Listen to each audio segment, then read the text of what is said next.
Next topic, cell theory. Cell theory is a important topic. So what is cell theory? So in the year of 1838, M.J. Sleeden. In the year of 1838, M.J. Sleeden is belongs to German country. Is belongs to German country, German botanist. So according to M.J. Sleeden, in the year of 1838. M.J. Sleeden give a statement about the cell theory. M.J. Sleeden give a statement about the cell theory. What is the statement of M.J. Sleeden? M.J. Sleeden give a one statement. What is the statement of M.J. Sleeden means? All plants are all plant tissues made up of with cells. All plant tissues made up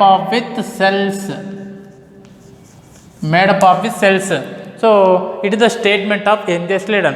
In the year of 1838, M.J. Sleeden gave a statement about the plants and also about the cell theory. What is the statement of M.J. Sleeden?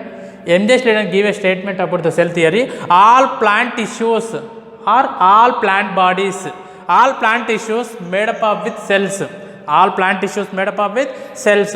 And after M.J. Sleeden, in the year of 1839, in the year of 1839, T means Theodore Schwann, and here M.J. Sleeden, Matthias Jacob Sleeden. So in the year of 1839, Theodore Schwann. Theodore Schwann, he belongs to British country. He was a zoologist. It means a zoological scientist. So according to T. Schwann, what is the statement of T. Schwann in the cell theory? This T. Schwann started the experiments on animal cell. He started the experiments on animal cell. He observed one layer surrounded by the animal cell.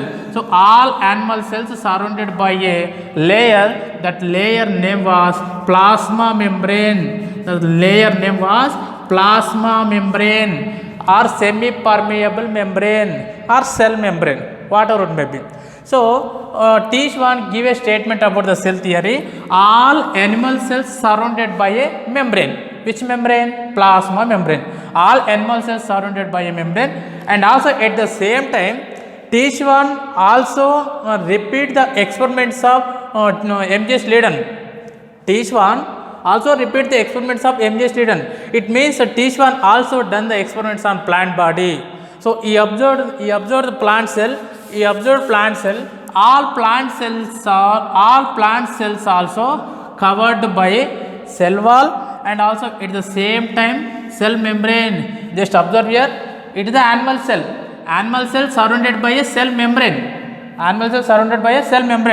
But plant cell surrounded by a cell membrane, and after the cell membrane, cell wall also is present. But in animal cell, there is no cell wall. Cell wall present in only plant cells. So according to T. Schwann give a statement about the cell theory. Animal cells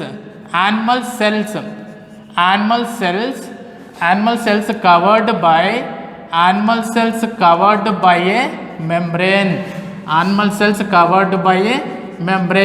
And also T. Schwann give another statement about the cell theory.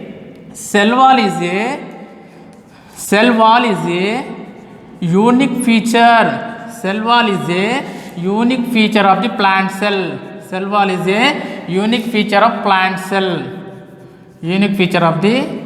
cell. Unique feature of plant cell. Just observe here. According to M.J. Sleeden and T. Schwann. What is the cell theory? Okay, cell theory according to M.J. Sleeden and T. Schwann, all plant tissues made up of with cells, or all plant bodies made up of with cells, and also all animal cells covered by a membrane. And at the same time, cell wall is a unique feature of the plant cell. It means cell wall absent in the animal cell, present in the plant cell. So this is the cell theory according to M.J. Sleeden and T. Schwann. So M.J. Sleeden and T. Schwann, They did not explain about the how new cells will be formed. So new cells అనేవి ఎలా form అవుతాయని చెప్పి MJ Schleiden and T Schwann explain చేయలేరు. But after MJ Schleiden and T Schwann in the year of 1855 Rudolf Virchow explained about the cell division. It means what is the process of formation of the new cells, how new cells will be formed. He gave a answer about the formation of the new cells. Okay, what is the formation of the new cells, how new cells will be formed means omnicellular, e-cellular.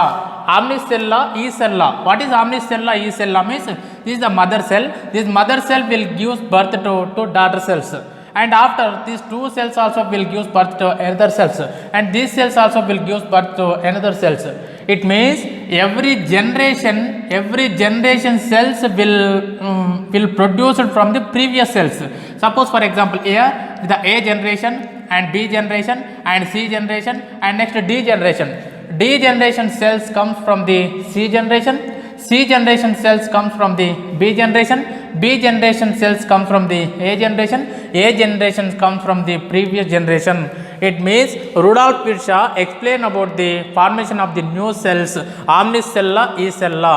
Omnicellular, e-cellular means new cells will be formed. New cells will be formed from the pre-existing cells. New cells will be formed from the pre-existing cells. Previous cells నుంచి మనకు new cells form అవుతాయని చెప్పి మనకు Rudolf విర్షా explain చేయడం జరిగింది. According to MJ Schleiden and T Schwann and Rudolf Virchow, cell theory. What is the cell theory? These are the final points of the cell theory. So cell is the structural unit of all living organisms. So all living organisms made up of the cells. So that's why cell is the structural and functional unit.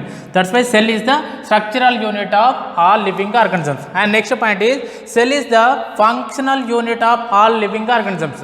Cell is the functional unit of all living organisms. And next point, all organisms are made up of with cells. All organisms, it means plants, animals, whatever it may be, all organisms are made up of with cells, or all organisms are products of cells. Okay, whatever it may be. This point better guttadu kabatti all organisms are made up of with cells. You should write this point. And cell is the hereditary unit of all living organisms. Cell is the hereditary unit of all living organisms. Hereditary. What is hereditary? Hereditary means cell will transfer the characters from one generation to another generation. Suppose for example father and mother. Okay, in our father body, okay, sperm cells are present. In our mother body, ovule also is present. Ovule, it is a single cell, and sperm, it is a single cell. Sperm cell also single cell. Ovule also single cell. With the fusion of ovule and sperm cell, zygote will be formed. After formation of the zygote, with the help of several divisions, finally in mother womb one new baby will be produced. It means we are products of our parents. అంటే parents నుంచి next జనరేషన్కి మన characters అనేవి ఎలా transfer అవుతుందంటే with the help of single cell. So hereditary means suppose for example Tamarindus indica plant will produce another Tamarindus indica plant only. Azadirachta indica plant will produce another Azadirachta indica plant only. Dogs will give birth to another dogs only. Humans will give birth to another human only. It means cell, the single cell will transfer the characters from one generation to another generation. So our parent characters are transferred through the sperm cell and ovule. So our characters also transferred to next generation with the help of sperm cell and ovule. So that's why here cell is the hereditary unit. You can take any type of cell, prokaryotic cell and eukaryotic cell and bacterial cell, whatever it may be. Bacteria, algae, protozoa, you can take any kind of organism, prokaryotic cell and eukaryotic cell, and also any kind of microorganism. In the all living organism, cell act as a hereditary unit. Hereditary unit means the cell will transfer the characters from one generation to another generation. That's why cell considered as a hereditary unit also. And next one, new cells arise from the pre-existing cells. New cells arise from the pre-existing cells. It is a statement of Rudolf Virchow. So these are the points of cell theory. So once again I repeat what is cell theory. Cell theory means cell is the structural and functional unit of all living organisms, and all organisms are made up of with cells, and cell is the hereditary unit of all living organisms, and new cells arise from the pre-existing cells. New cells arise from the pre-existing cells means omnicellular, acellular. What is the meaning of omnicellular, acellular? Means new cells will arise from the pre-existing cells. So this is the cell theory.